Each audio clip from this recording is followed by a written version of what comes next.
Piyesang ito ay pinamagatang Sino ang Tunay na Malaya?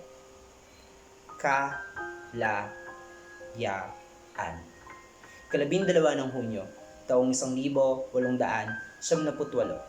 nung opisyal na maging malaya ang bansang to, mula sa kamay ng madayuhang gahaman at abusado, matapos ang mga labanang madudugo na kumitil ng buhay ng maraming tao, nakipaglaban, nakipagbuno, nakipagpatintero kay kamatayan, ibinuwis ang buhay para sa ating ngayong tinatamasang kalayaan. Subalit, tuluyan na nga ba tayong malaya? O tila, ang bansa lamang ang bukod tanging nakawala? Mga katanungang namumutawi sa aking pahat na kaisipan, magpasa hanggang ngayon ay aking hinahanapan ng kasagutan. Bansang malaya, mamayang naktanikala. Bansang malaya, kasariang naktanikala. Kailan? Kailan ba? Kailan ba tayo sa pagkakagapos makakawala? Pagkakagapos mula sa mga maling paniniwala. Maling paniniwala na sa kakayahan at kalayaan ng bawat kasari ay naglilimita. Oo, babae, lalaki, maging sino man ay nagiging biktima. Hindi ka ba nagtataka? O di kayo naguguluhan? Sapagkat ako'y nagugulumihanan sa mga nangyayari sa ating lipunan. Napakatagal na panahon ang ating inintay upang kalayaan ng bansa ay makamtan.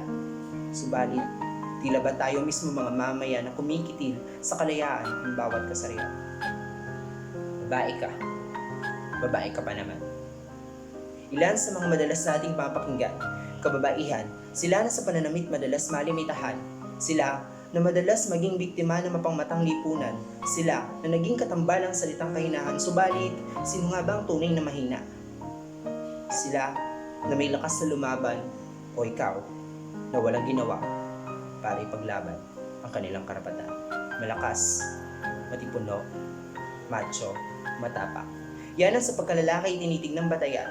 Sila na hindi rin ligtas sa dikta ng lipunan, sila na hindi malayang ihayag ang kanilang nararamdaman, pag-iyak na sa pagkalalaki tinuturing na kabawasan.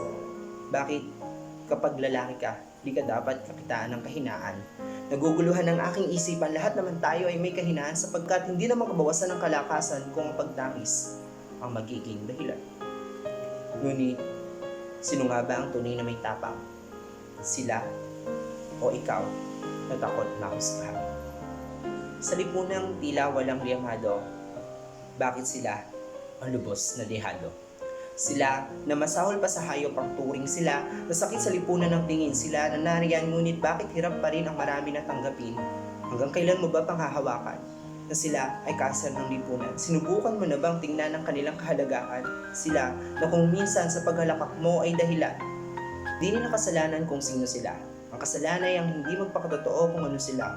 Kung ang pagpapakatotoo ang sa kanila ay magpapalaya, kung hindi ka naman napakat, bakit mo pipigilan? Ano nga ba ang tunay na kasalanan? Ang maging bahagi ng ikatlong kasarian o ang matahin sila at husgahan? Kalayaan. Nakamtan ng bansa, ngunit hindi ng mga mamayan. Nakalaya ang bansa, ngunit hindi ang mga kasarian.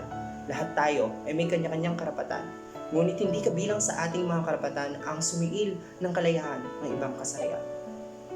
Sino nga ba ang tunay na malaya? Sila na hindi makaligtas sa panghusga ng lipunan, o ikaw na hindi makawala sa mga paniniwalang nakasisiil ng ibang kasarian?